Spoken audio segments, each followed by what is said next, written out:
I got a strange going on out here. Something just killed my dog. Something killed your dog?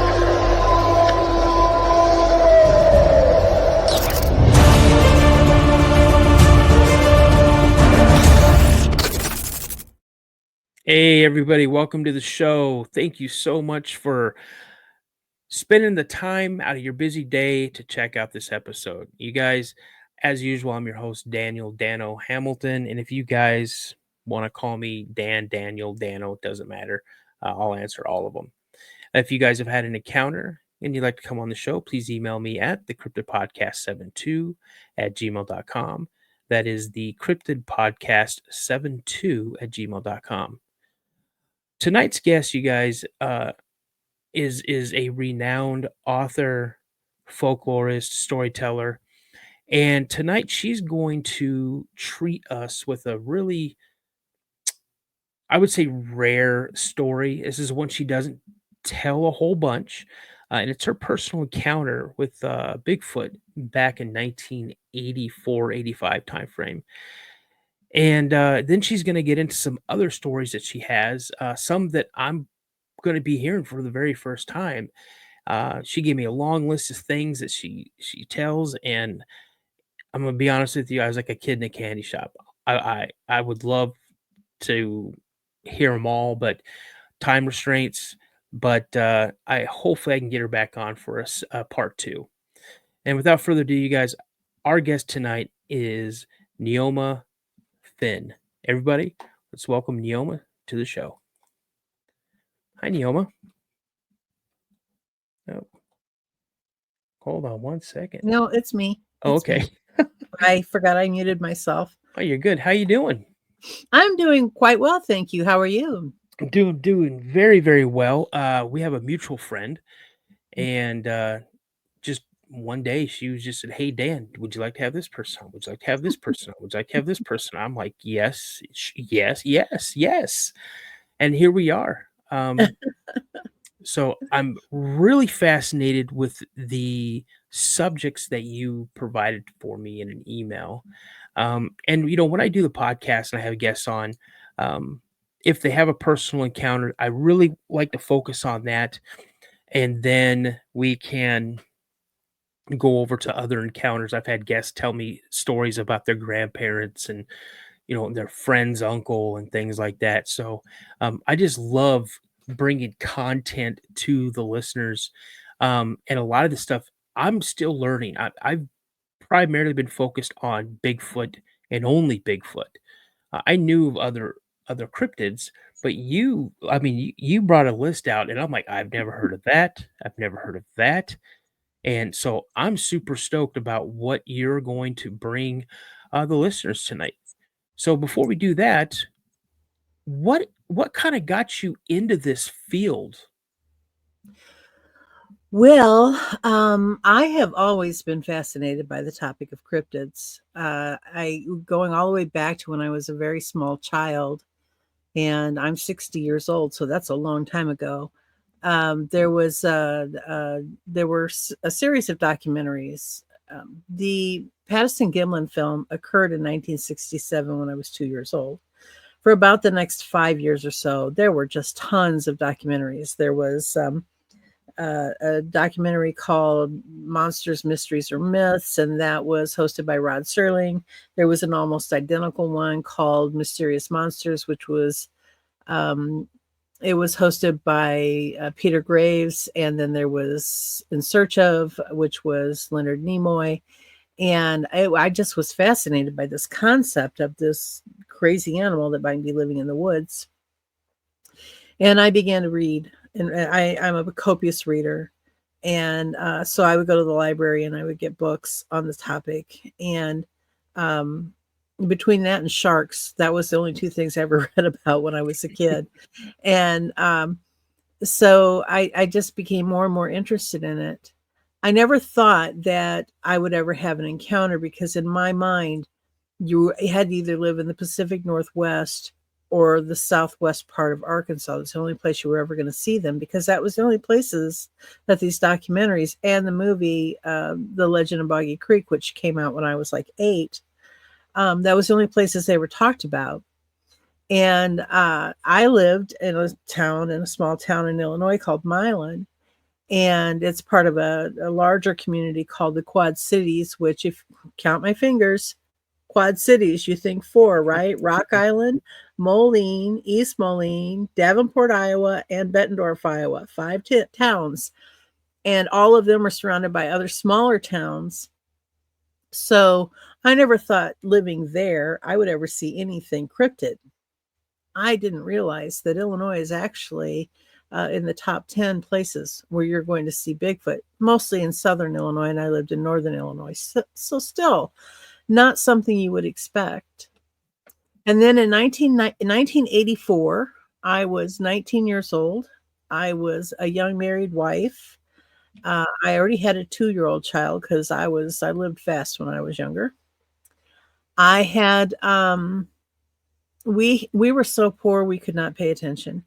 We lived in a cabin on the Mississippi River, and by cabin that sounds so romantic and so beautiful, but it was really just a river shanty that stood up on sticks. And it was way up high because the river would flood, and it had long stairs, a big porch that ran across the front with long stairs that went down each side. The only heat we had inside was a big oversized fireplace that only heated half the cabin. You couldn't even use the bedroom in the wintertime, which there was only one bedroom there because it was just too cold. We had a hide-a-bed sofa in the living room that we slept on.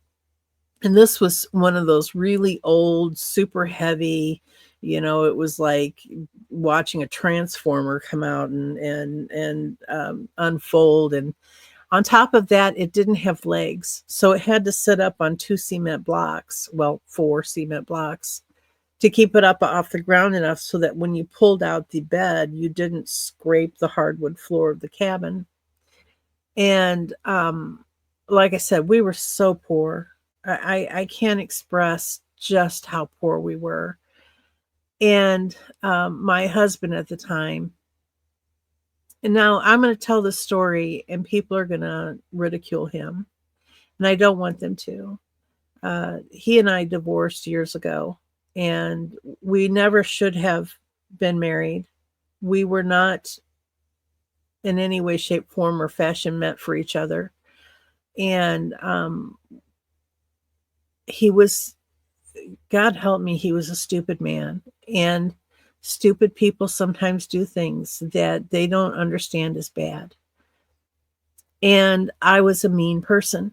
I was not a good wife to him. I took advantage of his stupidity. So as I tell this story, please have a little compassion for both of us because we were young and stupid.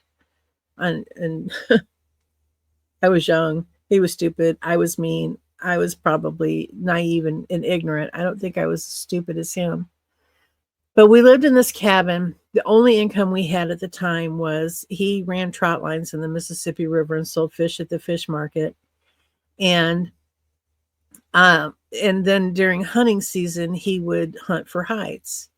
And so at nighttime, he would go out hunting for raccoons.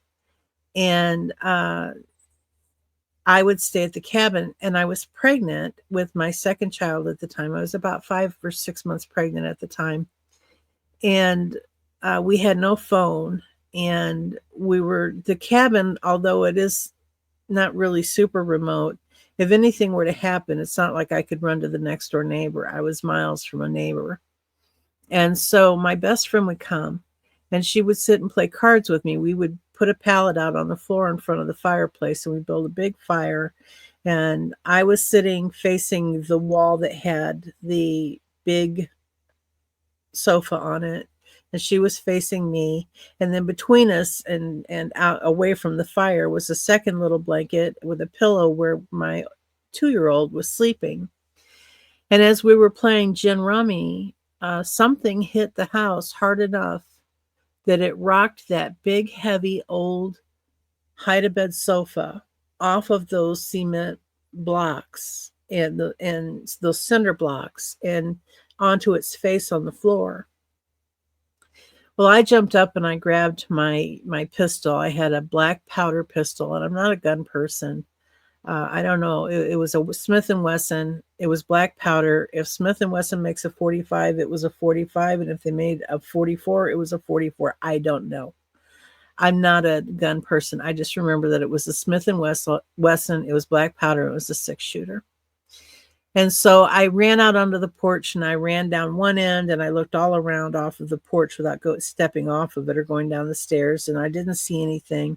And I ran down the other end, and I did the same thing. And I knew if I fired the gun 3 times into the air, my husband would come back. And he must have been fairly close because, and this was pretty late at night. I'm thinking it was probably close to midnight by this point. So he may have already been done hunting, but he was back within maybe 15 minutes. And we told him what happened, and he looked all around the house, and he didn't see anything. And this is late November, early December, so the ground was pretty hard. It was pretty frozen, and it was a cold winter. We'd had a cold spell, so it was pretty frozen. There wasn't going to be any footprints, but all along the bottom of the cabin was lattice work, and something had torn the lattice off the cabin and been underneath it. That much we could tell. Well, because I had spent my entire life, Bigfoot this and Bigfoot that, I probably wanted it to be. I just said, oh, well, it was a Bigfoot.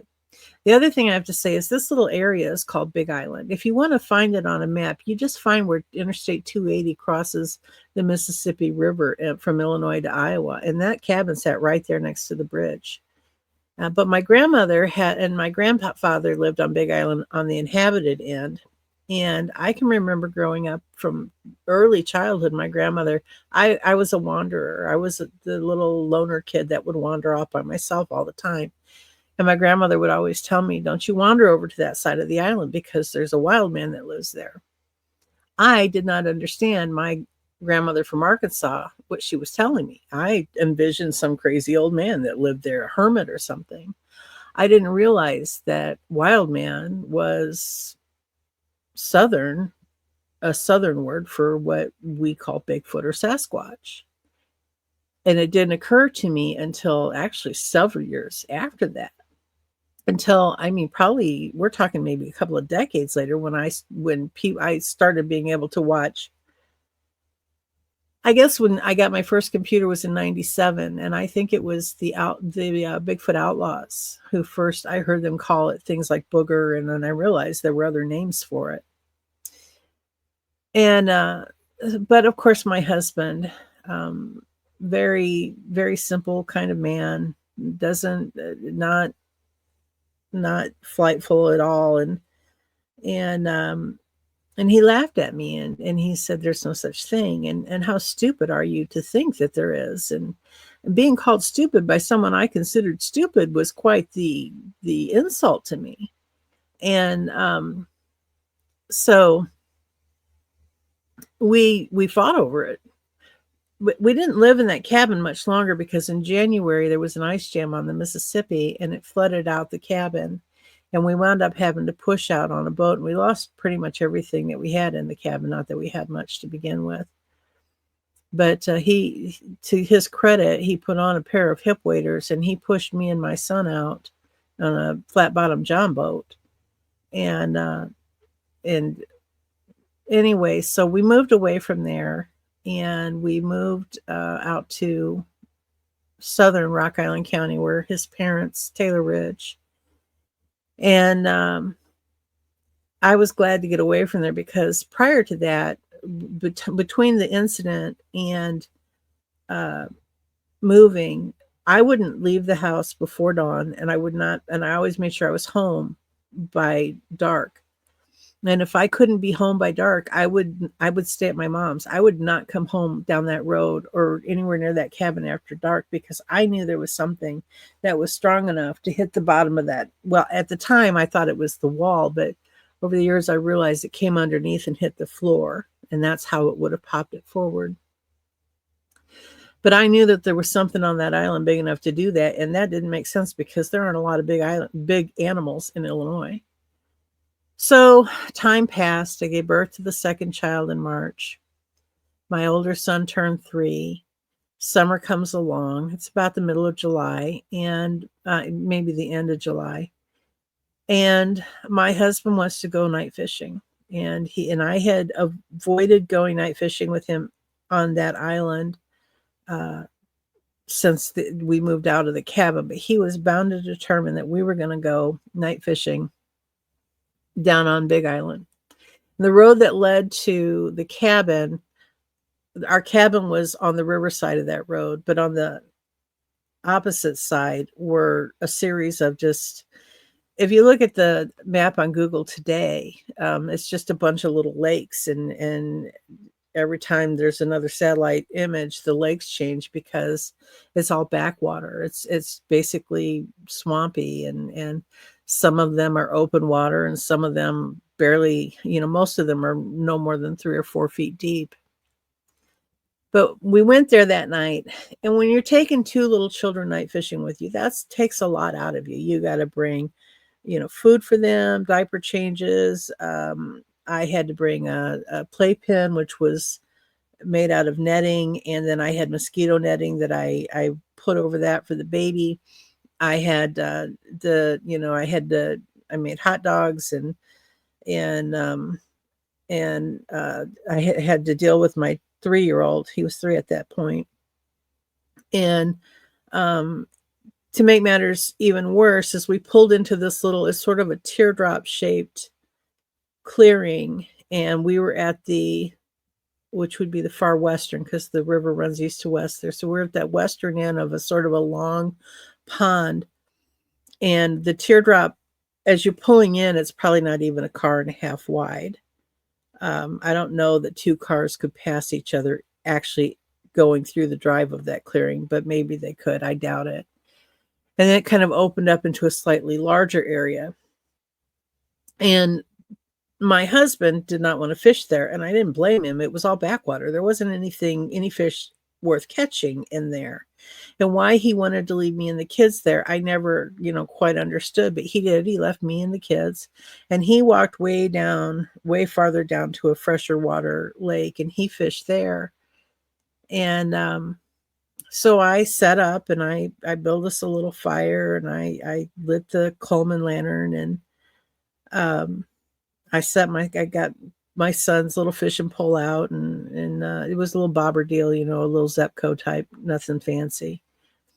And I put that out there for him, and I sat him down he had a little kid's lawn chair, and I had a 5-gallon bucket that was had a seat on it. Well, a cushion. It wasn't really a seat. And that's what I sat on.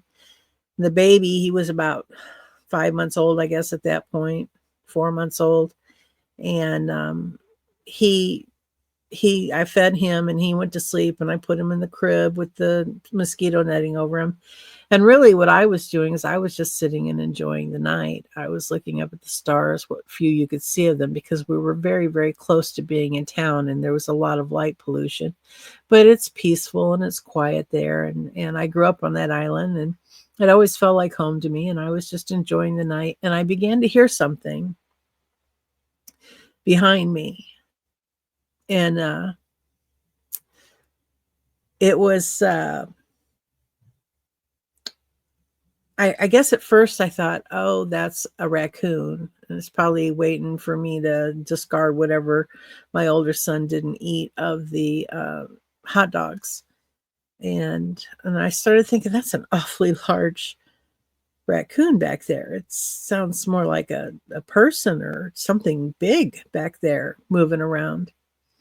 And it was making a sound that was not, I would not call it samurai chatter at all.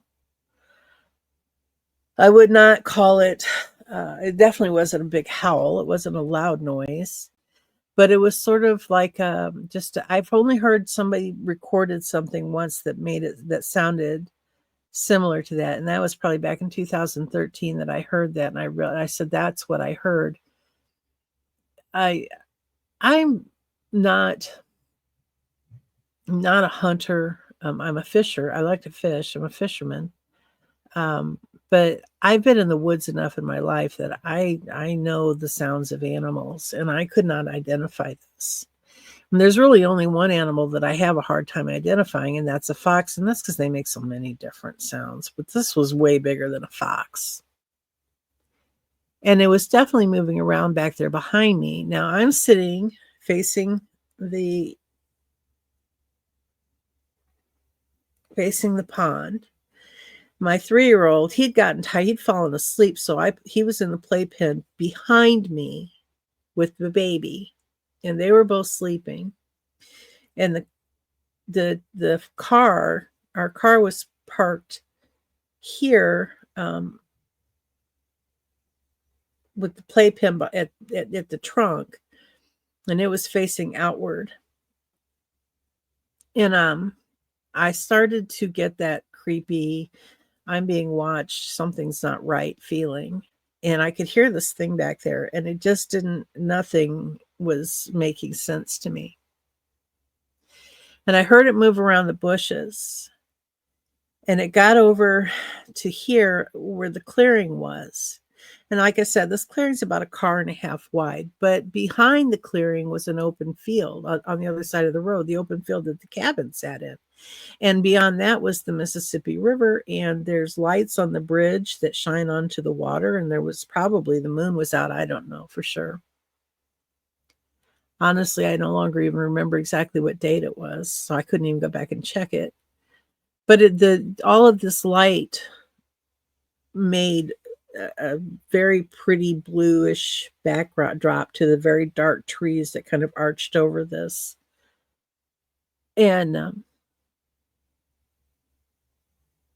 I heard this thing moving around to the side. And I looked over, and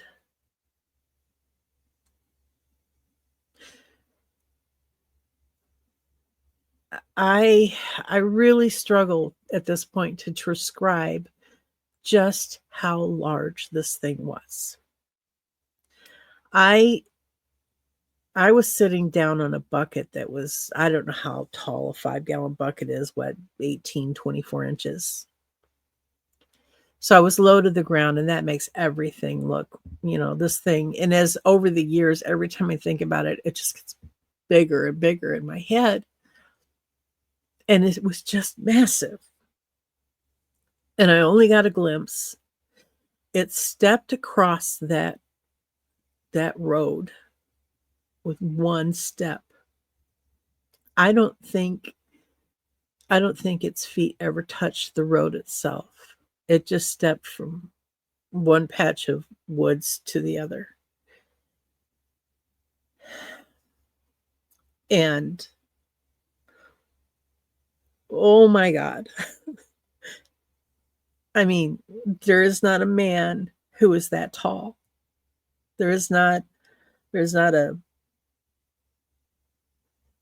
4-legged animal that can get up on 2 legs and walk like that. There are no bears in Illinois. That might have been, but there's no bears in Illinois. It didn't have the profile of a bear. And I admit that all I saw was its profile. There was not enough light to see detail, but it was the profile of a Bigfoot stepping across. And it just stepped across and went into the woods. And there was another patch of woods right there, sort of triangular patch, and it stepped down into the water, and I could hear it in the water, and I put my head down. And I was holding my head down, and I was looking down, and I was like, look up and see what it is. Just look up. I had a flashlight. I could have shined the flashlight across the water, and I could have seen what it was. And I couldn't, I didn't want to see what it was. I needed really hard to just look down. And I heard it walk out, swoosh out to the middle of the water. And I don't know what it was doing, if it was like bathing itself or pulling up a fish or playing in the water, whatever it was, towards the middle. I don't know if it was like on the edge in the middle or if it was dead center in the middle, but it had gone about halfway across. And it did that for a couple of minutes, and then it went all the way to the other end, and I could tell it had gotten out. And I realized that I had just been sitting there frozen. And so I jumped up and I scooped up some water and threw it on the fire, and I put out the lantern, and I put the kids in the car, and I loaded up the cooler that I had, and I loaded up the playpen, and I got in the car and I honked the horn 3 times, because 3 honks meant that my husband was going to come back. And I sat there and I waited and I waited and I waited, and he did not come back. And I honked the horn 3 more times and I waited.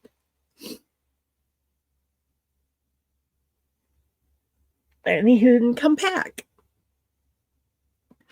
And so I just was so terrified that I was just going to drive out. And that's when I realized that he'd walked off with the keys in his pocket. Probably not intentionally. I mean, I don't think he would have done it intentionally, but he walked off with the keys in his pocket. And I was stuck there because I wasn't going to be able to walk out with 2 kids, especially when the direction I had to walk out was in the very direction that thing had gone. And I sat there until daylight. Just the sky was starting to lighten up, and he showed up. He said he never heard me honking. Of course, now I was like, I have proof. I know what I saw in December. I know that this is what it was, and I've seen it again. And all of this, of course, and I wanted to tell everybody. I really did. I wanted to tell everybody. I wanted everybody to know I saw it, and this is what it was. And because I saw it, I just assumed that everybody would believe me. And absolutely no one did. Absolutely no one. They all made fun of me. Oh,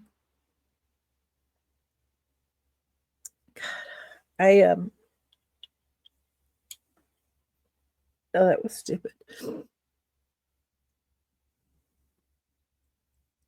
Over the years, I got to where I wouldn't speak about it at all. I knew better than to speak around my husband or his friends, because they would all laugh at me. They called me crazy. They called me stupid. They told me, I'd seen something else, and I'm a city girl and I couldn't possibly know. And, and all kinds of things that they said. And my husband would, when I'd start talking about it, he'd shush me and, don't say things like that. People will think you're crazy. And so I learned probably within like a year or 2 not to talk about it. And I didn't. And, but I had to tell somebody. I mean, you can't hold that in. You just can't.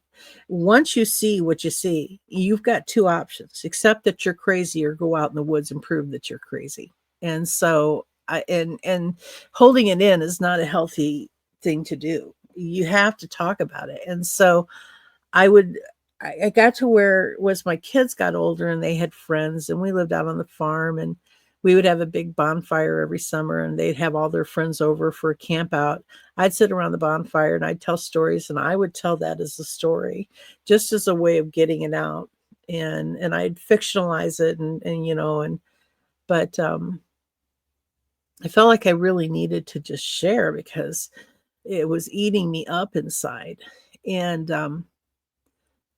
of course, with the onset of computers, especially in the internet, I just became addicted to listening to every story, every conceivable chance that any person near me might possibly have had a similar experience. And one person that I told, his name was Jamie, and this was in the first year after it happened. I told him, and he confessed to me that he had seen something down in that same area. What he described was a juvenile, and he was the only person for years until about 2014 or 2015. And I had discovered Sasquatch Chronicles, and Wes Germer had a young man on there who told a story about living in Eldridge, Iowa, which is on the far side of Davenport, and how he had been a paper boy in the wintertime, and he had been paced as he delivered the early morning papers. by something that he knew was a Bigfoot. He found footprints later, and he had even gone home and tried to tell his dad, there's something out there. And his dad just thought he didn't want to deliver papers, and his dad sent him back out there. And it was scarred him for life. And that is actually, as the crow flies, only about 5 or 10 miles from where I had my experience. And so I had valid vindication there. But another thing that happened was I was listening to another show, and I don't remember. I have listened to so many encounter stories over the years, trying to find people whose stories match mine. You know, there was a story about a little boy out in Washington. The dad worked for, he worked for a tree, they cut down trees. He was a lumberjack, I guess. And they'd gone out there in the 1950s or something. And they lived in this remote house that the foreman had rented them. And it was way up in the woods by themselves. And the dad would take the only vehicle, and he would go to work every day. And at night, he would come home, and then finally the foreman started picking him up and whatever. But the little boy started telling his mom about the cowman who would come to the fence to visit him. And the mom just she couldn't imagine this cowman. And the little boy tried to describe him. He's a big cowman. And at one point, apparently the cowman, which of course is a Sasquatch, tried to take the little boy. And I remember listening to that and having this horrifying epiphany. My children were in a playpen behind me, between me and whatever it was in those woods, and I will not say 100%, but I if I had to guess, it was a Bigfoot, and it could have come up to that playpen, and it could have taken my children out of that playpen, and I wouldn't have known. And I have lived with that ever since, knowing just what a horrible mother I was, that it didn't occur to me to turn around and protect my children. Now, every time I tell this story, somebody comes along and says, boy, I just can't stand to watch that woman. She's such a liar. And I don't know how I'm lying. I'm telling you what I saw. I'm telling you what happened to me. I'm telling you how people reacted to it. And I'm telling you it changed the entire rest of my life. Period. Well, number one, I'm just going to say don't beat yourself up. Number two, when this airs, trust me, I'm going to be in the chat. I'm going to be in the comments. You were young. You probably weren't even 22 yet. No, I was just 20 when that summer. Yeah. I just turned 20. You know, and you look at the situation that you were in and other aspects of what was going on. And if you seriously look at it like this, Neoma, I mean, and I hope you have looked at it like this. And if you haven't, I hope this brings you some type of solace in a way. If it wanted to do what it wanted to do, there's nothing at all that you could have done. I have looked at it from every angle, and I really do try not to beat myself up, but it's just when you're a parent, and especially after your kids are fully grown and you start looking back over the years and you realize the mistakes you made, some of them are just so stupid.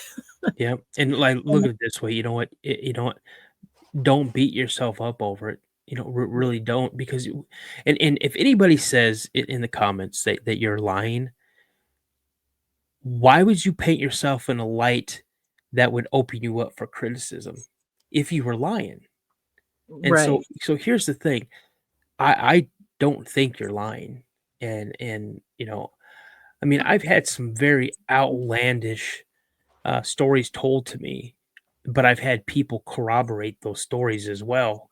And I'm like, okay, there's something to the story. And here, I mean, yeah, I mean, you even called it. You said, "Hey, people are going to look at me in a light, and please kind of show some compassion." And that's what I'm asking. Anybody that watches this, anybody that listens to this, number one, you don't know her whole story, meaning in life up to that time. Number two, you weren't in her shoes. Number three, it's not something that I think if they were going to lie, they would have left all of that detail out. This, so I trust me, I got your back when this posts. Trust me, when this posts, and it'll probably post. Actually, I already have the date. Yours is going to be a Friday release show, and it's going to be July 11th. So, but yeah, so I know it was hard for you to relive this, even though it was so many years ago. 40 years ago. Right. Yeah. And I'll be honest with you. Wes Germer does a lot more good than he realizes. Because it took me over 30 years to like openly speak about my sighting. And then even longer for me to talk about my other encounters. I reached out to Wes Germer, and like almost immediately he messaged me back and said, "Hey, I'd like to have you come on. Let's have a talk." And it's a very therapeutic. It really helps.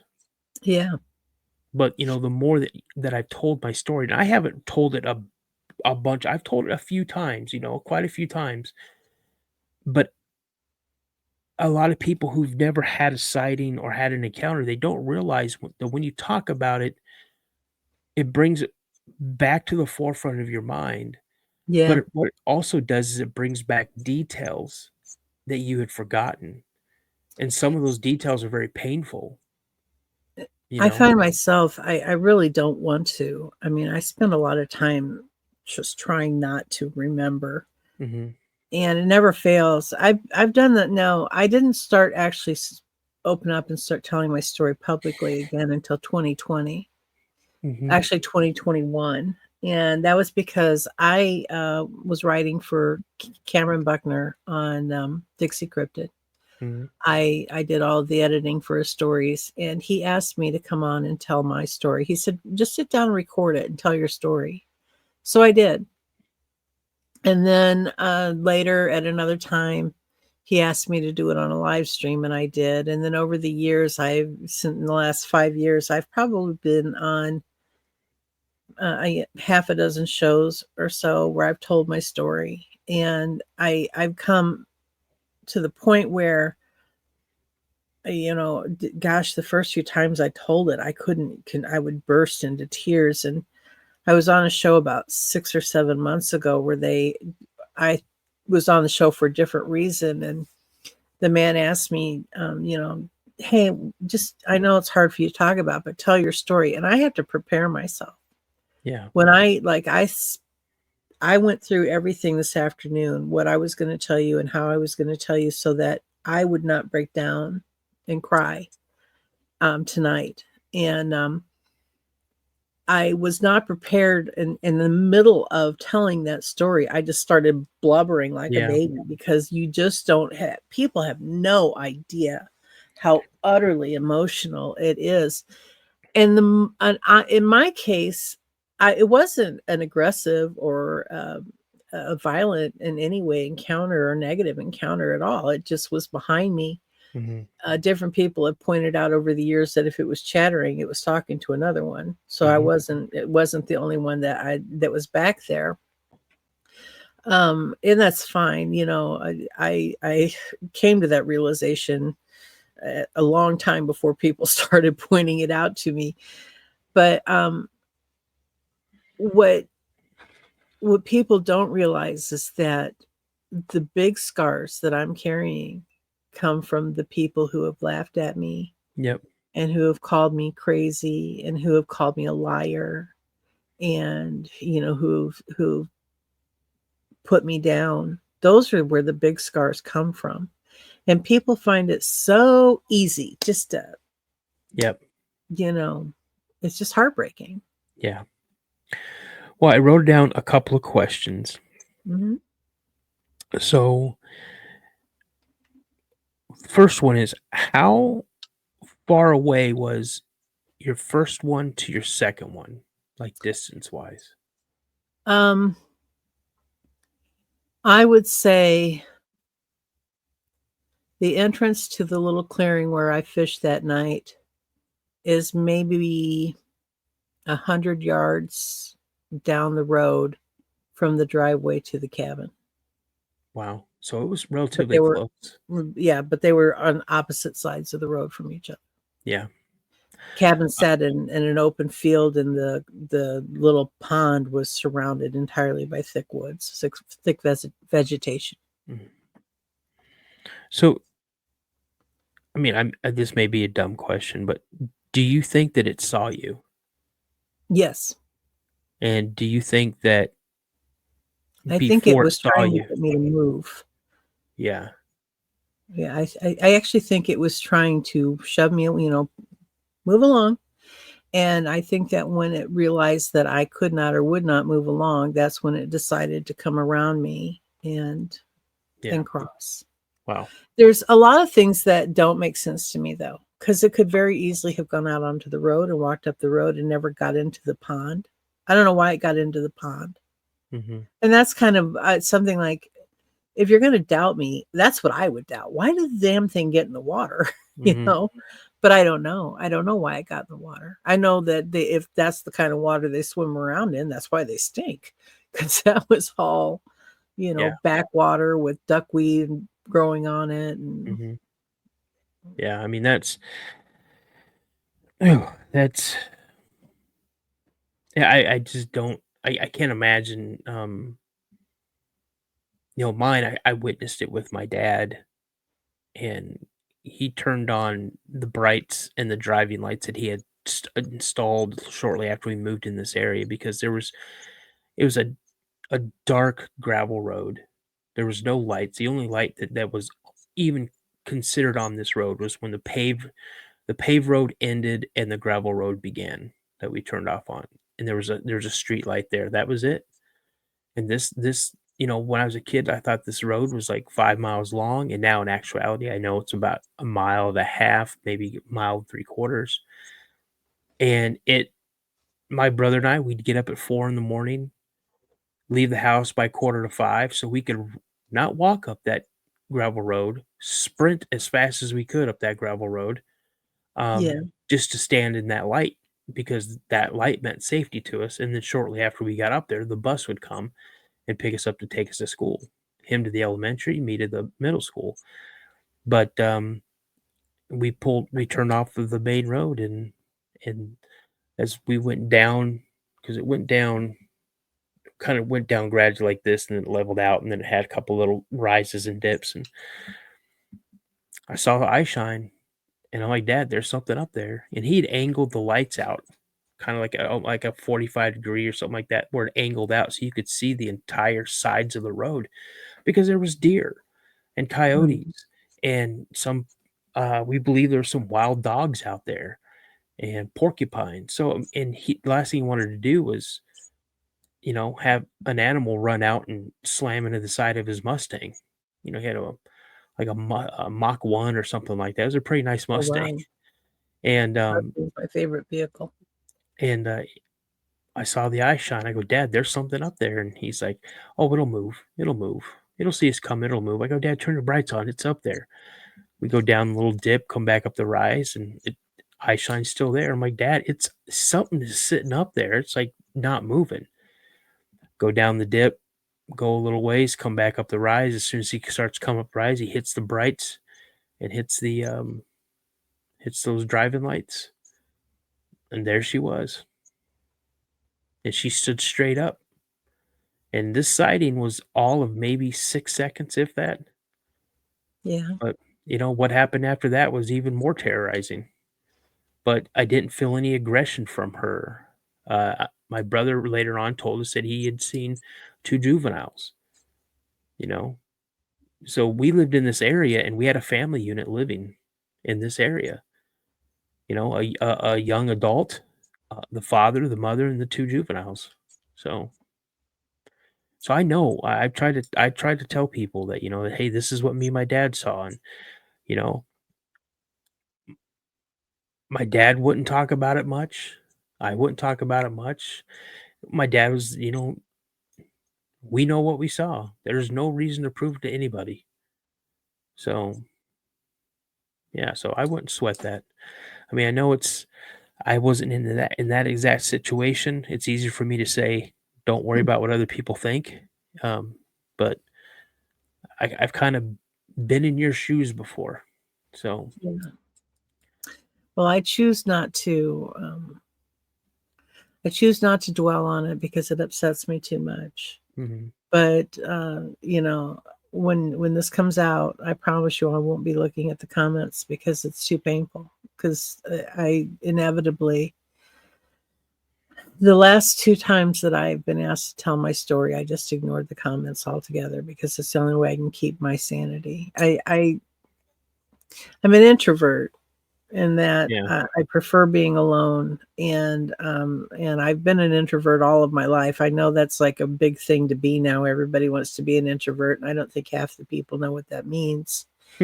But I'm very it part of that means, and I don't know if it's being introverted or not, but I can't imagine that. Some people say it's because I'm sensitive, but I am not a sensitive person. I half the time say things I don't even realize I'm hurting people's feelings.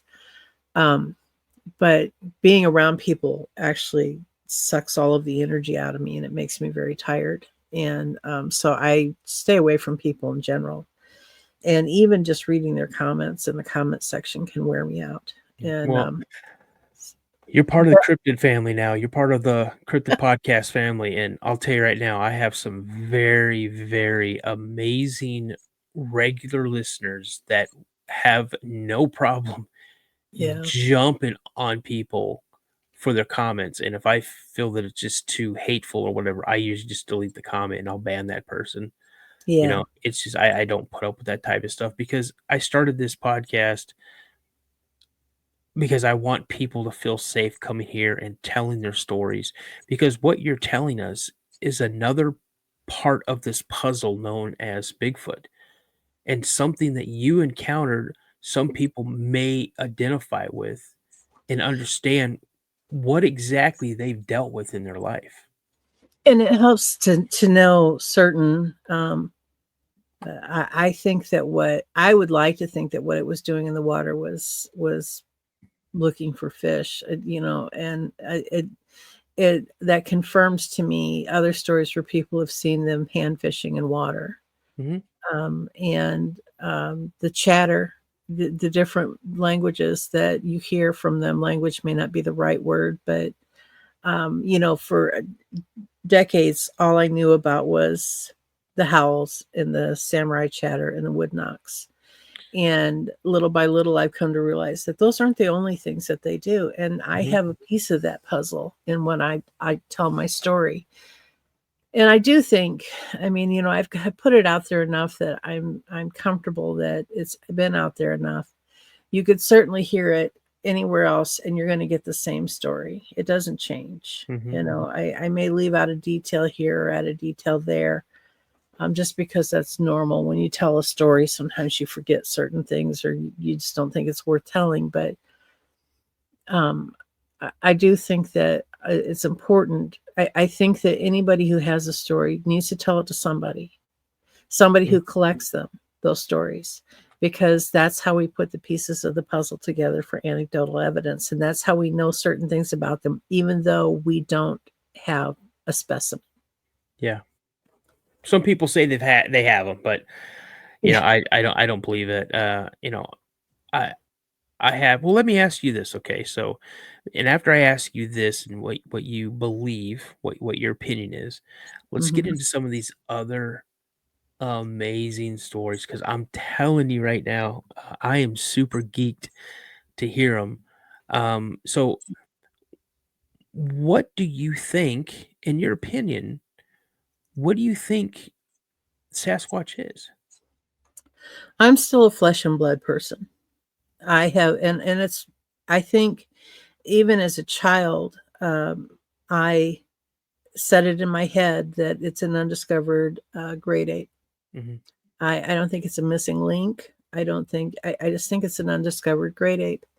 And I think that people who recognize how much empty space there is in this country, and there's a lot of it, um, can see where it is possible.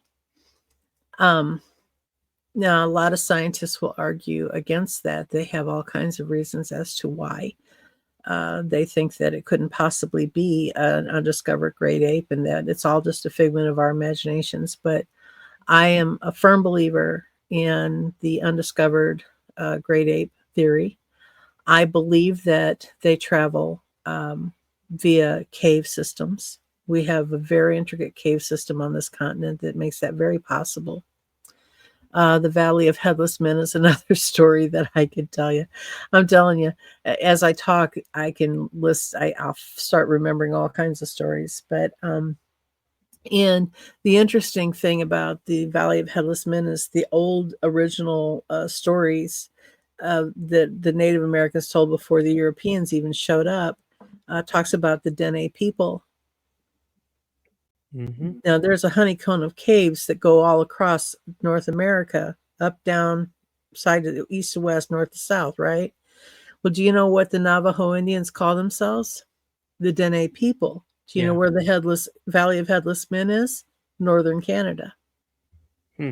Isn't it fascinating that we have two different tribes of people who call themselves the same name? Do you think maybe they traveled there? Because they disappeared out of the one day. They picked on a certain tribe of people, and those people decided that they were tired of being picked on. So they decided they were going to just go up into this valley and they were going to have it out with these people and winner take all. Hmm. They got there, they found the village, but it was deserted. There was nobody there. Everybody was gone. There's just no sign of any life at all, and they'd been gone. And clearly they weren't coming back. And that was the Dene people. Now there was a cave system, and as we know, the Navajo people call themselves the Dene people.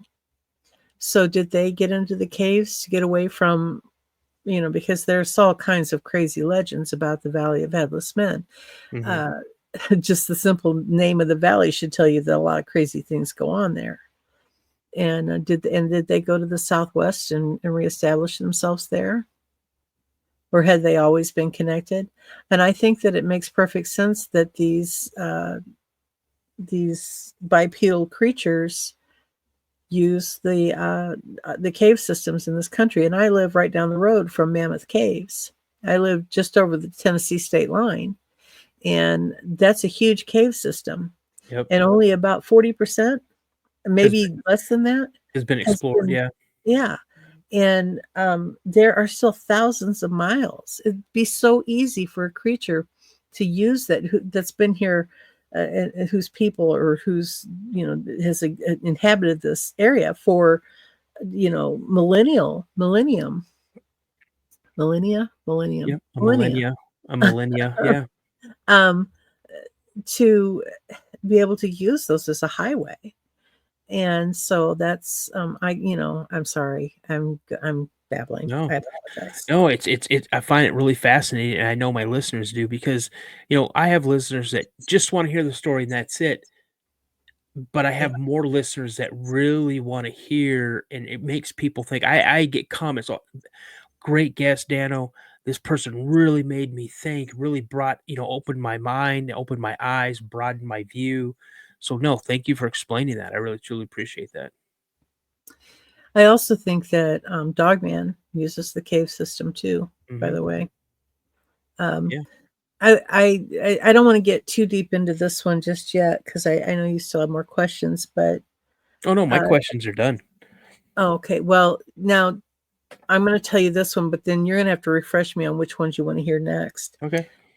When I first had my encounter and I was trying to tell the whole world what I had seen and nobody wanted to listen, one person that I did tell was my mother-in-law.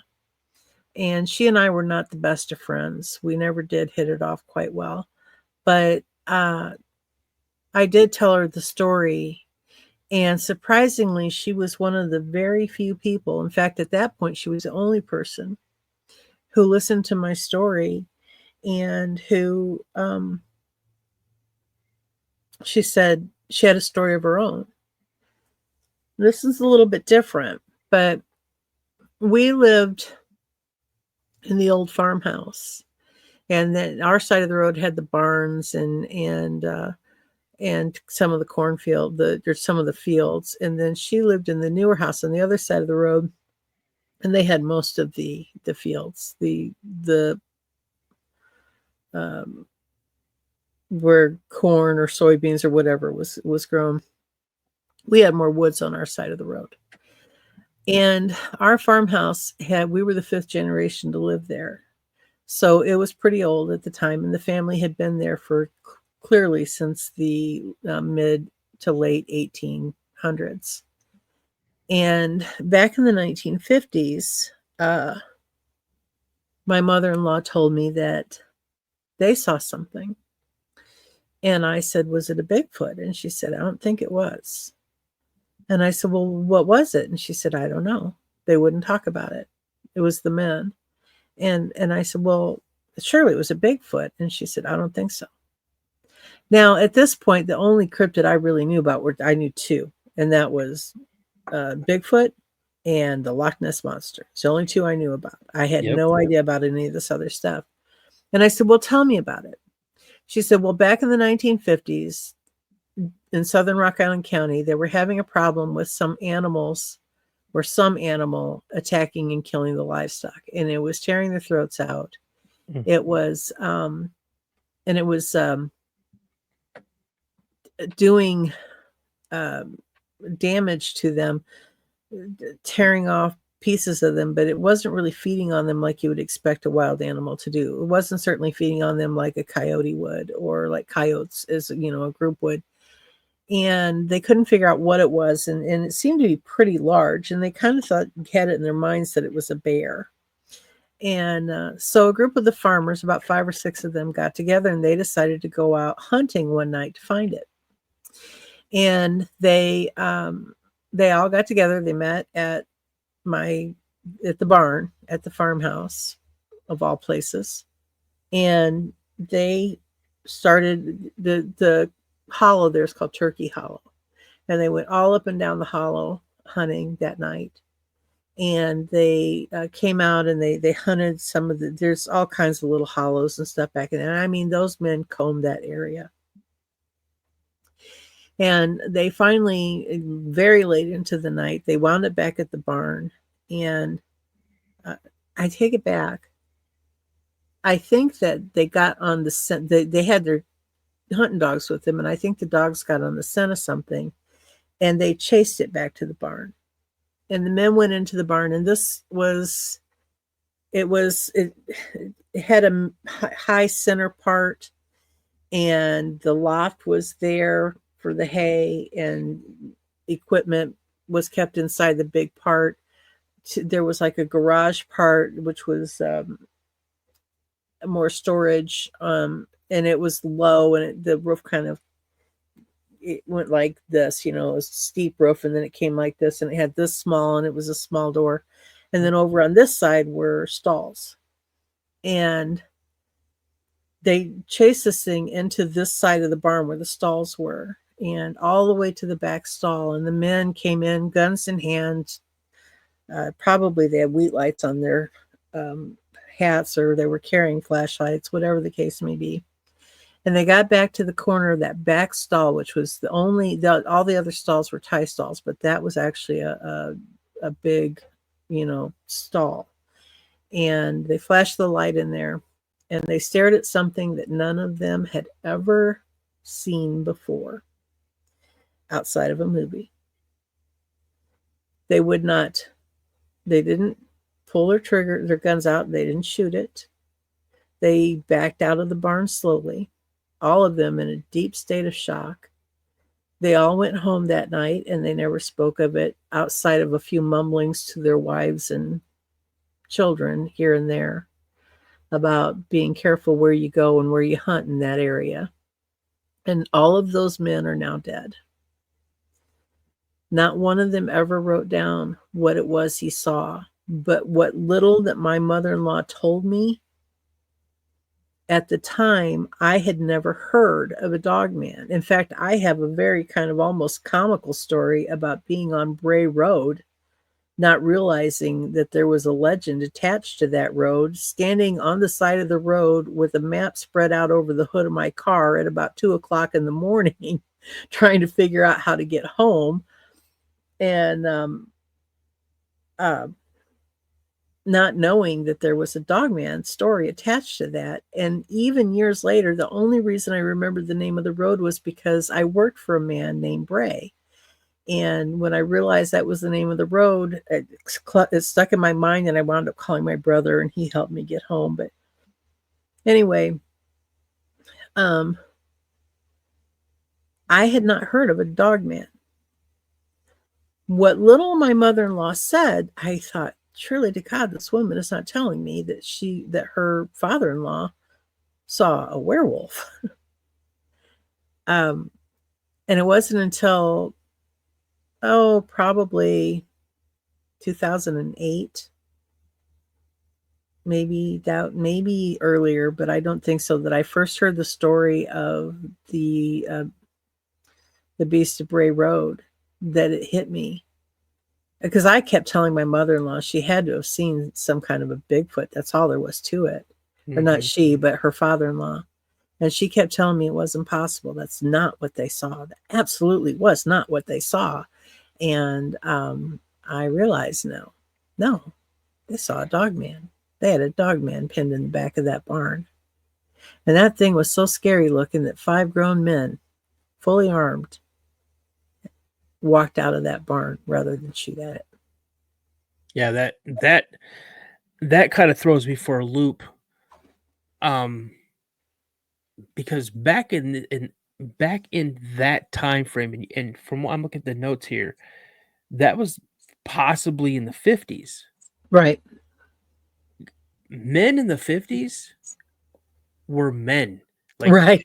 These guys, we're looking at World War II veterans, if not Korean War veterans.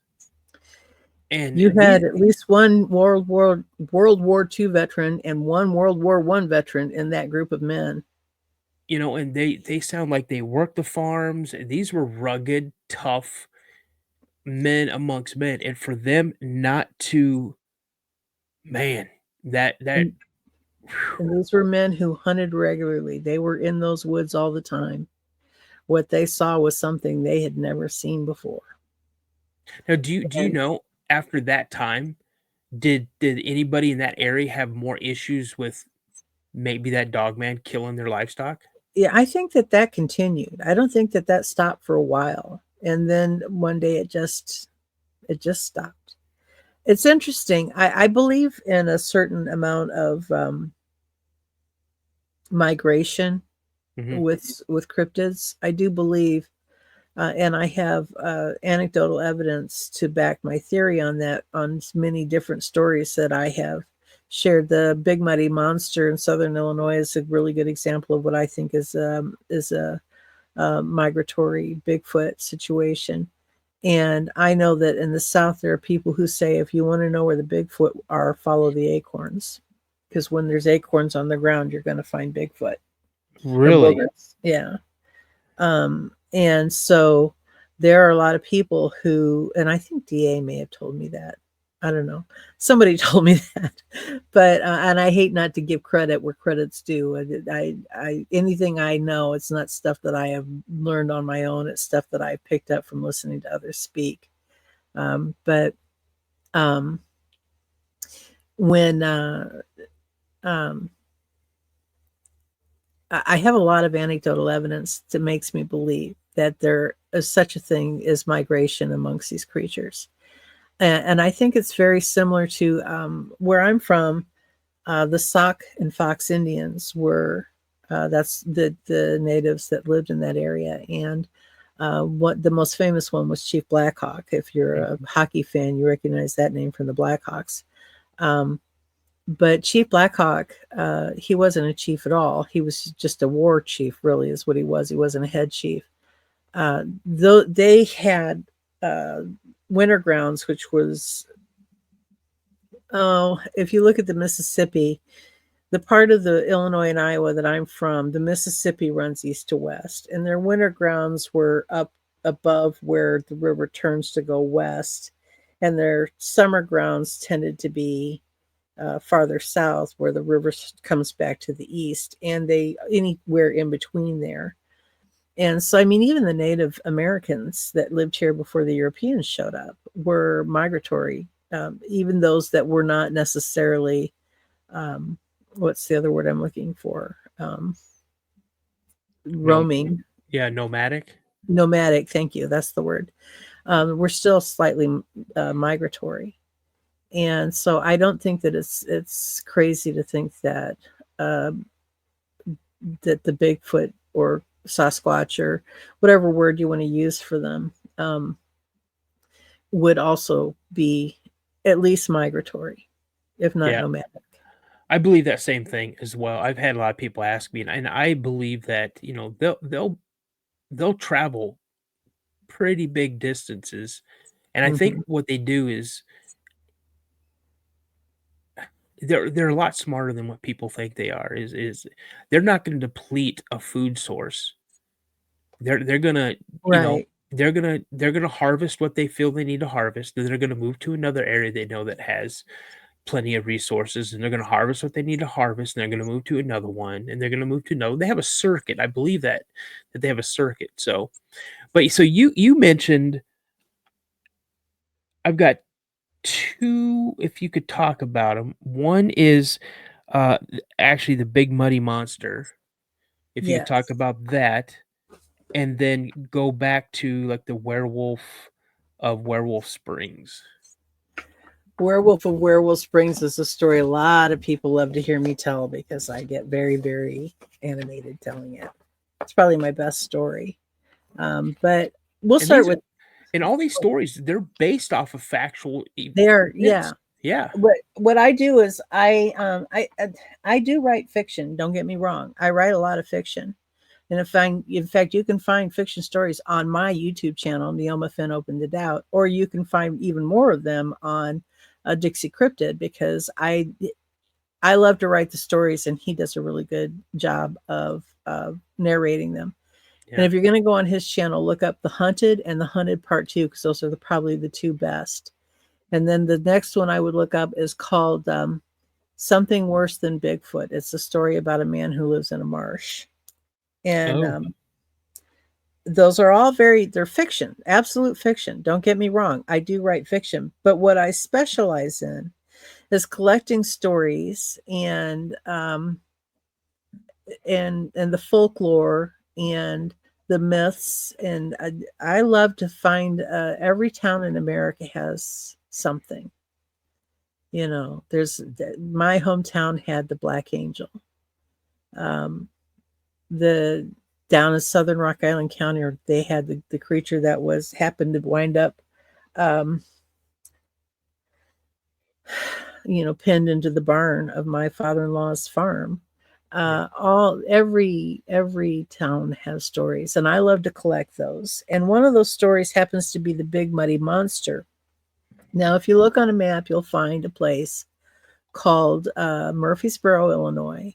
It's down in the southern part of the state, and there's a river that kind of wraps around and into that area and winds down through there, and it's called the Big Muddy. And in June of 1973, there was a young married, or I don't think they were married, but they were a young adult couple, and they were dating, and their names were Randy and Judy, and they happened to be sitting out by the Big Muddy River on a lovely moonlit night, probably whispering sweet nothings into each other's ears, and they probably weren't paying attention to the beautiful moonlight or the The soft sound of the crickets in the background, they were probably very much into each other. And as they sat there talking and maybe kissing and holding each other and doing all those silly things young people do when they're in a car alone off in the woods, all of a sudden Randy stopped and said, "What is that smell?" And of course, Judy was like, "Excuse me?" And then she said, "Oh my God, what is that smell?" And they start looking around and they're trying to figure out what the smell is. And they look out of the car and Randy flips on the headlights. And there standing in front of the car is a creature that's about 9 feet tall. And it's covered in pale white, cream, kind of grayish hair and mud. And it reeks and it's terrifying. And of course they just lose it. And Randy starts the car and throws it in gear and they head out of there as fast as they can. And they get to the police department and they share the story with they go running inside. "You're not going to believe this. There's a monster down on the Big Muddy. You guys got to do something about it."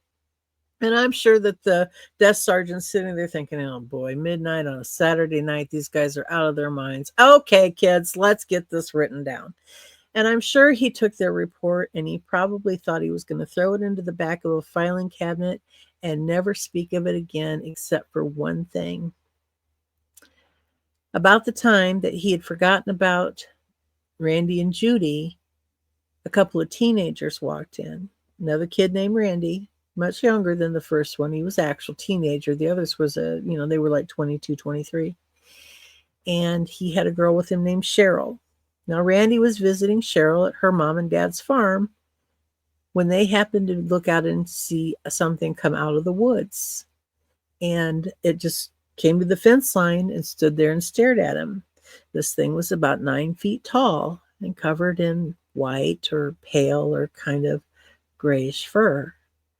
And of course they screamed, and Randy, actually, the second Randy, was a little bit braver than most people are because he started walking towards it. He wanted to try and figure out, he's like, "What are you? For the love of Pete, what in the heck are you?" But he got about 30 feet from it and it turned and it walked away into the woods. And it got over to the woods where he, and he didn't feel comfortable getting that close that it was in the woods because before it was out at the fence line.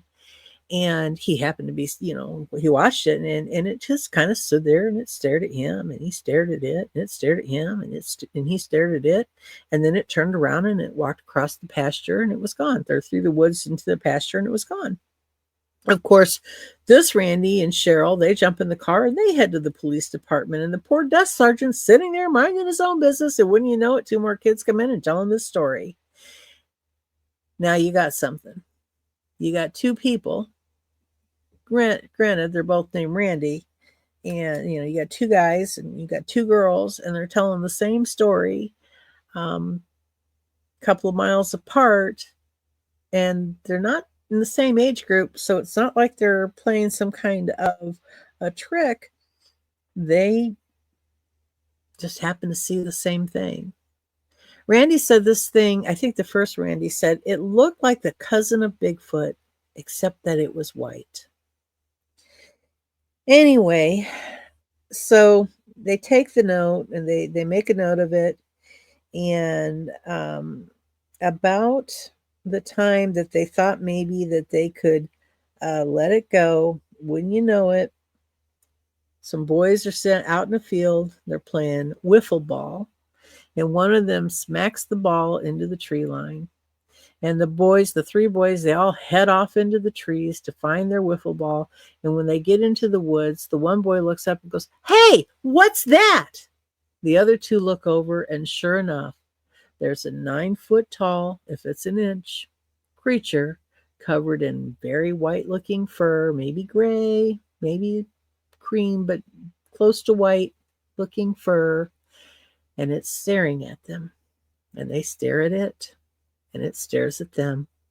And then, of course, the 3 boys scream and they run home to their parents and they tell them what they saw. They're, "Oh my gosh, Mom and Dad, we saw this big hairy creature in the woods and we don't quite know what it was."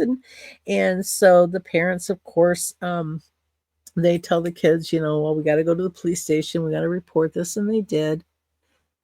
And so now you've got 3 accounts in 1973 of a big, white, 9-foot tall, hairy creature.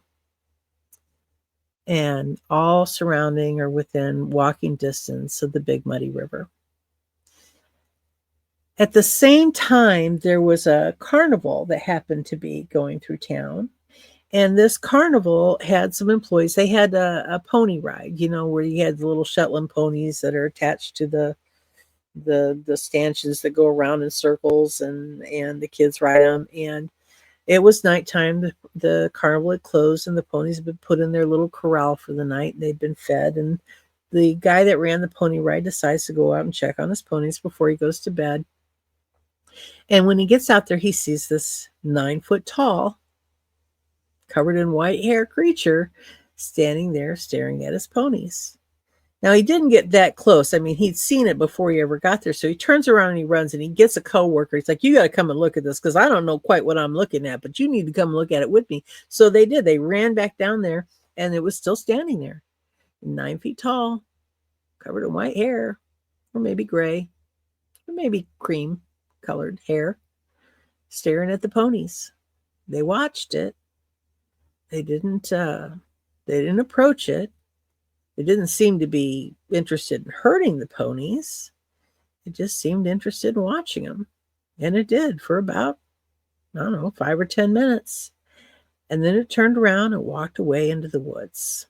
Well, the 2 carnival workers decided the first thing they needed to do is they needed to go tell the sheriff what had happened, because they were pretty sure that even though this thing was not violent, the sheriff needed to know that there was actually some kind of a crazy creature out there looking at horses. And so they went and they told that the sheriff's department. Now, at this point, Sheriff Toby Berger was the name of the guy. He was pretty much having all he could say, stand about it. And he said, we got to hunt this thing down. We got to figure out what's going on with this thing. So he took a posse of his deputies, and he went out to the field where the second Randy and the sheriff had seen it standing along the fence line. And they took some tracking dogs with them.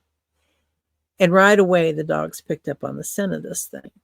And the men turned them loose, and off they went. The men followed as quickly as they could behind the dogs, and they could hear the dogs barking and baying and the things that dogs do when they're tracking something. And then they stopped. And the men get there, and the dogs are standing outside of a barn. And they won't go any further. They opened the barn door to send the dogs inside. The dogs wouldn't go inside. They tried to get the dogs to walk around the barn. The dogs wouldn't go around the barn. They were done. They had gone as far as they were going to go. Whatever was beyond that, those dogs were not interested. So they went inside the barn and they looked around. There was absolutely no evidence of any creature. Nothing that smelled bad, no nest, no hair, nothing. And yet those dogs would not go inside. Now, this wasn't the first time that creatures have been sighted in southern Illinois. There have been many cases. In fact, back in about 1952, I think, or 51, maybe even the late 1940s, there were so many incidents in that general area that the newspaper actually put out an article that said, keep your kids inside. Don't let them go out of the house alone. There's something out there and it might get them. And people were panicking. But it only happened for a little while, and then it went away. And then it comes back in the 1970s, and then it goes away. And this is what I'm talking about with migratory or nomadic creatures. I think that they don't stick in an area permanently. But I believe at this point, at this moment, if you look it up, I could be wrong. It might be a state up or a state down. But I believe if you look it up right now, the state of Illinois is number 5. Ranked number 5 in Bigfoot sightings. And most of them come from around that area in the Big Muddy Monster. The interesting thing that the part of this story that is the most interesting to me, and I know you didn't ask me to talk about this one, but it's the Enfield Horror. 1973. Does that year sound familiar? I was definitely going to ask you about the Enfield Horror. Well, the Enfield Horror happened in 1973. It began in April. It began with a young boy named, I believe his name was Greg Garrett, and he happened to be out in his backyard playing, minding his own business, and he comes into the house screaming and crying. His jacket has been shredded. He's got claw marks on him. He tells his mom that something has attacked him, something that is covered in white or light gray fur. The only thing and he said it has very bright red eyes that just as big as flashlights, and they glowed red or maybe kind of a pinkish color, but they were huge. The only difference, and the only thing that I can't quite explain, and I don't think anybody else can, is that he had 3 legs. Now, of course, that sounds crazy, but Greg Garrett was not the only person who saw this thing. That very afternoon, a man named Henry McDaniel came home to find his 2 children at home, terrified, absolutely horrified by the fact that something had been trying to get into their house. And I mean, these kids are panicked and they're, Dad, something's trying to get in the house and it's trying to get to us and we're scared. It's a monster. And so Henry, he grabs this 22 caliber pistol and he starts to head out the back door because he's going to go out and walk around the house and see what it is. And as he opens the door, he comes face to face with a creature covered in white fur, or maybe light gray, and with eyes as big as flashlights. Of course, he immediately took the pistol and shot at it. And he knows he hit it, but it ran off into the woods. And as it ran off into the woods, it's made a sort of a hissing sound like a wildcat. Now, he knows he didn't kill it. And the reason he knows that is because a week later, he happened to see this thing again walking along the railroad tracks not far from their home. It wasn't acting aggressively, and so he just watched it, and it walked down the railroad tracks until it disappeared. Now, around the same time, well, I guess it was probably a couple of months later, I think it was in May, there was some kids, young men, about 5 of them, who had come to the area. They were from another town, and they were basically what my great-grandmother would say. They were tearing up Jack and spitting in his ass. It's one of my great-grandmother's favorite expressions, and it just meant getting into trouble. And that's what these guys were doing. And they were out drinking, and they had guns, and they were shooting off into the woods at night, and the sheriff showed up, and he arrested them and interrogated them. And their defense later was that they were there hunting the Enfield monster, the Enfield Horror. It's called by both names. And the sheriff didn't buy it. And the reason he didn't buy it was because he said that they didn't mention that in the interrogation. You would think that would have been the first thing they said when they were interrogating him. And they did finally say a little bit about it, but they weren't really clear. And so he thinks that, they got a hold of the publicity and that's what they used. But again, that was 1973. Now, the University of Southern Illinois and the University of Western Illinois University both sent experts to investigate this. And so I think Western Illinois University suggested that it may have been an escaped ape from a private collection or a zoo somewhere. And that's what these kids were seeing. The 3rd leg thing actually made one of them suggest that perhaps this was an escaped kangaroo, because this kangaroo's tail might look like a 3rd leg. And I've never gotten a description on what the face looked like. So perhaps it may have had a snout like a kangaroo. I don't know. One man and I believe he was from Southern Illinois, even suggested that perhaps this was a creature from another planet, that had landed there. But the part that I find most fascinating is that Murfreesboro, Illinois, where the Big Muddy Monster is located, or, that's what you associate with it. And Enfield, Illinois, are roughly about 75 miles apart. What do you think? Yeah. And we know as these things can travel, 75 So- miles is a day's walk for them. Right. So, but yeah, that's awesome. That's just a whole. I love how you tied those two in together because it's coincidental, Yeah. or is it? Well, You I know? think it's anecdotal. I think it's Yeah. anecdotal evidence is what it is. You have to tie the two together because the similarities. I've often wondered, where the third. I can't figure out the third leg thing. I really can't. And the only one whose encounter actually that I could find actually includes the third leg is the kid. Yeah. I don't think Henry Daniel actually said there was a third leg. And the other guys didn't actually see it. They were just out in the woods messing around.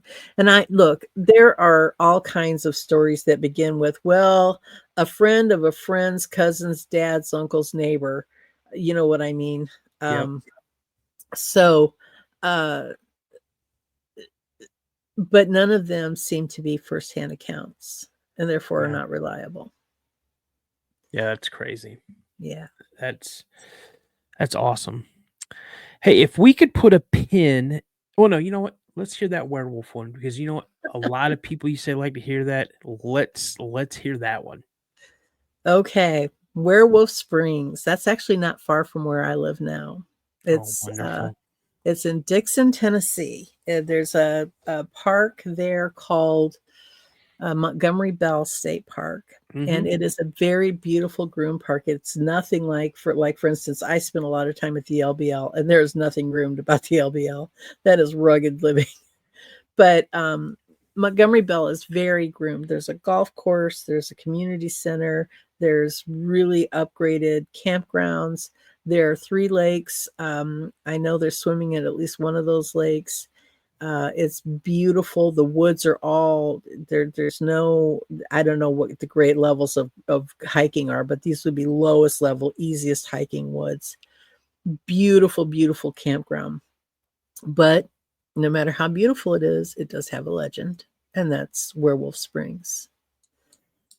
Werewolf Springs' real name is Hall Springs because the Hall family once owned the southern part of what is Montgomery Bell State Park. And back in the 1870s, if you listen to legend, it began with a train wreck, with a circus train. But I don't believe that because I've read way too many legends in my life that began with the train wreck of a circus train. So I'm going to start it where I believe it started. There was a farmer, and he was coming from Dixon, Illinois, and he was headed towards Nashville. So he was heading east to west.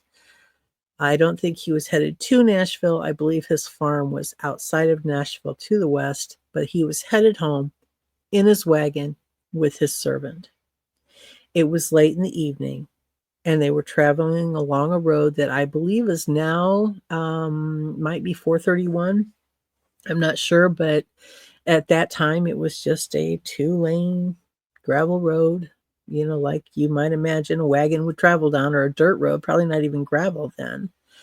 And it was getting late in the evening, and as they were driving along in their horse-drawn wagon, they began to recognize that there was something in the woods following along beside them. And their first thought was they were about to be robbed by bandits. And it was keeping pretty good pace with them, but it was in the woods. And in the woods, this is the 1800s. We're not talking well-groomed British woods. We're talking American jungle woods. And so they're hearing this thing going along, and it's keeping pace with them, and they speed up. They put the horse into a trot, and it speeds up with them. Now they know that there's no way somebody's riding through these woods on a horse because they would never, ever get through this matted jungle. So they're thinking someone's running alongside them, and it's running as fast as a horse can run at a trot. So they pick up the speed a little more. Now the horse is going at a gallop, and this thing is keeping pace with them. Now the both men are panicking because they know this isn't a human. Whatever this is pure unadulterated evil. And they start going, and they get just about to where what is now considered the southern tip of Montgomery Bell State Park, where the road kind of goes down like this. And in a panic, full bore, both men, as the horse runs away with the wagon, they dive off each side of the wagon, and they roll down into the underbrush on each side of the road. Now the farmer, on his side of the road, he gets under the brush, and he can hear whatever it was that was following them.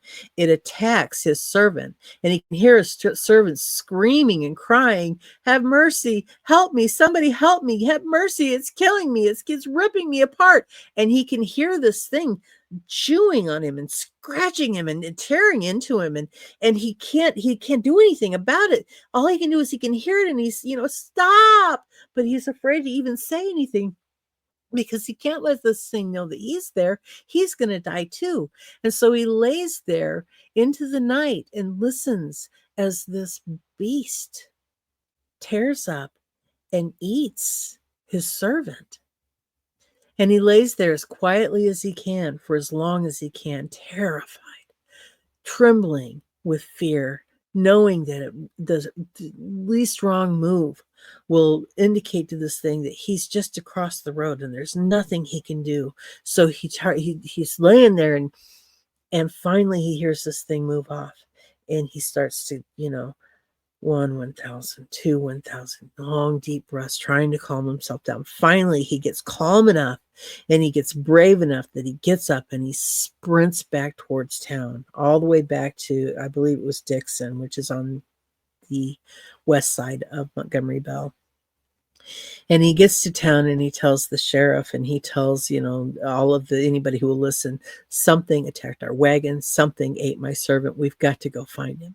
So these men, they go back, and they get to the point in the road where they had dove off the wagon, and they search all through the woods, and they can find nothing, not one trace of this man's servant. And the man is just heartbroken because this servant was loyal and had become a good lifelong friend, and he couldn't stand it, but there was nothing they could do. Well, after that, there began to become these sightings. People would report this big monster in the woods. And what they seemed to be describing was what the French would call a loup-garou or a rouga. Well, the French would call it a loup-garou or a werewolf. And after a few years, after a while, the people of that area decided they needed to put together a posse, and they needed to go out and find this thing. Now, they knew that where the servant was attacked happened to be right at the southern point of where the Hall Spring was. So they went there, and there was a clearing next to the spring. And they all gathered around, and they kind of, I would hope, in a semicircle. I hope they weren't in a full circle pointing their guns at each other, but they all got into the brush around the spring, and they took a goat, and they tied that goat to a stake in the middle of this clearing next to the spring. And it was a fairly clouded night, and the clouds would go over the moon, and it was a full moon, but the clouds would go over the moon, and everything would go dark. And of course, these men had lanterns, but they'd already extinguished them, and they could hear things moving. They could hear the crack of footsteps in the woods. And then the clouds would move across the moon, and they could see the goat, and the goat would be pulling, on the stake and trying to get back, and it was bleeding, and it was frightened. And then the clouds would come across the moon, and they could hear the movement. They could hear the goat bleeding and being afraid. And then the clouds would go away, and it would lighten up, and they could see this goat's just terrified now, and it's yanking back on this rope that's tied to and trying to pull the stake out of the ground, and it's just going insane. And then the clouds crossed the moon again, and they hear this screaming sound, and they all think, oh my God. And just as the moon comes out, they see this big monster, and it's got the goat and it's chewing on the goat, and they all open fire and they just shoot. They all unload their guns right into this monster, whatever this thing is. They unload their guns into it, and then a cloud comes across the moon again, and it all goes black, and they all quit shooting, and it goes silent. And after about a minute, the cloud passes the moon again, and the thing is gone, and the goat is gone. And 3 men from the posse are gone, never to be seen again. Now, this story became well known in this area. Everybody knew about the werewolf of Werewolf Springs, and it kind of spread out across the country. It became quite the legend until there was this big game hunter one day who heard about it. And he was very famous for having gone to Africa and shot things like elephants and rhinoceri and lions and tigers and well, not in Africa, not tigers, but India and tigers. And he was very, very well known. And he swore that there was nothing, absolutely nothing that he couldn't kill. Nothing could escape his gun. And he had one of those great big, buffalo rifle type things. And so he comes to this area and he says, you know what? I'm going to kill that. I'm going to catch that monster and I'm going to kill it for you. So there was a cabin there close to the spring, and he moved into the cabin and he planned to stay for the week.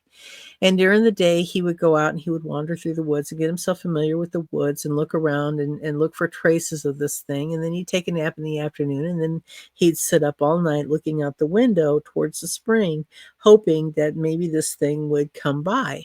And at about the fourth night, sure enough, he's looking out the window, and what he sees walk by is something he never thought he would ever see in his life. But being a hunter, he pulled his rifle up, he chambered a shell, and he fired at it. And then he fired again and again. And all that did was really piss this thing off. And it came running at the cabin. And the man's panicking because he sees this thing barreling at him and he's shooting at it. And nothing's happening. It's not dropping it at all. And it gets in, it grabs the door and it rips the door off of the front of the cabin. Now, at this point, the hunter had climbed up into the rafters and he's stuck up here in the rafters, and this thing comes in the cabin and it's running around back and forth underneath him. And he's looking down at it and it's like jumping up and trying to grab him, but he's just out of reach in the rafters. And he's totally freaked out because he can't kill it. Every now and then he can get right at just a right angle where he can shoot without it grabbing his gun. And even at close range, he cannot get this thing to die. He gets down to 2 bullets and he decides, I'm going to try one more time to kill this thing. And if I don't, the last bullet's going to be for me because I'm not going to let it get me. So he pulls his gun up and he takes aim, and it's looking up at him, and they make eye contact. And just as he's about to pull the trigger, the sun breaks over the horizon. And the creature looks out the window, and it looks up at him, and it takes off running, never to be seen by him again. He stayed up in those rafters until the sun was fully out and it was fully daylight. And he loaded up his stuff and he went to town, and he said, I found the beast that I cannot kill, and I wish you all the best of luck, but I will not be back. Now, over the years, there have been many encounters. In fact, people who walk those beautiful paths I was telling you about in Montgomery Bell State Park, which is what that is now. It's no longer owned by the Hall family or any of the other farmers in that area. They'll tell you that sometimes when they're walking through the woods, they know something's pacing them. They'll tell you that sometimes when they're walking through the woods, they'll hear something howl at them. Now, a lot of people have gone along. There's a set of bluffs along there, along the farthest out lake. I believe it's the southernmost lake. There's a bluff there, and in that bluff is a set of caves. And before it became a park, some of the local farmers would actually drag their livestock. If it died, they'd drag their livestock up there and put them in the cave so that they weren't rotting near the farm and they didn't have to smell them. And so Over the years, people have gone up there exploring to see if maybe they could find, maybe this is where the werewolf of Werewolf Springs lives. And they found the bones of that livestock. Some of it's chewed on, but could be coyotes. What they can't explain is the human bones that they tend to find there too. And that is the story of Werewolf Springs. That is bananas. And you ask anybody in that area and they will tell you that's a true story. That's no, thank you. There was actually a little girl who, before it became a park, who was sent out to the spring to draw water. You can Google Hall Spring at Montgomery Bell State Park, and you can find pictures of it. And it doesn't look like something I would draw water from, but it is a spring. So who am I to say? But she was sent out to draw water, and she never came back to the house. And when the mom went down looking for her, all she found was the bucket on the side of the pond, and she was never seen again. That's a missing 411. Yeah. That's crazy. Well, Neoma, I think you are my longest interview, and it's awesome. I could sit here for as long as you want to, but I'm getting a little hungry. And I have so many more stories. Oh, you got a ton, and I can't wait. So, if you can hang out in the lobby just for a couple minutes, I have a question. Someone sent me an email, and I've heard of it, but in a whole different light.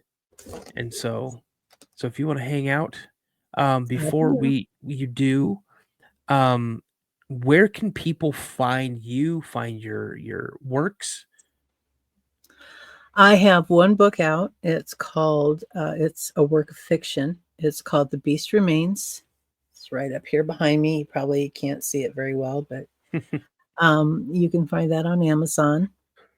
You can find most of my short stories, either also fiction, on my YouTube channel, Neoma Finn Open to Doubt, or on Dixie Cryptid. He does a lot of my short stories for me. He always announces them as a story by Neoma Finn. I have a podcast called Snark Fin Soup and a podcast called Neoma Finn Open to Doubt. And I have a Substack called Snark Fin Soup. Now, I'm going to be honest with you. I've had some medical issues. In fact, I just started a new course of medicine. I don't know if you can tell, like I'm all look sunburned. It's actually a reaction to the medicine. And I am starting to feel a little better. I've been in therapy, aqua therapy, which is to say I go to the pool 4 days a week and I jog for an hour in water. And it's helped me a lot with my pain issues. But I have not put up very much content in any of my shows. I'm really trying. I've got one ready to record and get out. And I'm trying really hard to get that done. I promise that before the summer's over, I will be back to publishing full time. Most of what you find on my channel are going to be things like Werewolf Springs. They're going to be legends and folklore and odd events. I'm fascinated by tales, towns like Murfreesboro, Illinois, that had the big muddy monster, or Dixon, Illinois, that has the werewolf of Werewolf Springs, or the White Bluff Screamer, which is right down the road from Dixon, Illinois. I'm fascinated by stories of people like Cal Logston, who was a man back in the 1800s who was wrongfully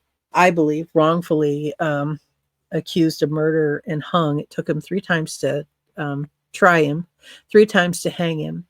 And on the third attempt to hang him, right before they hung him, after the rope had already broke twice, with a very sore throat, he announced that I'm innocent. And to prove that, from the moment I die, this valley will rain. It'll rain in this valley, and rain will start within an hour of me dying, and it will flood this whole area.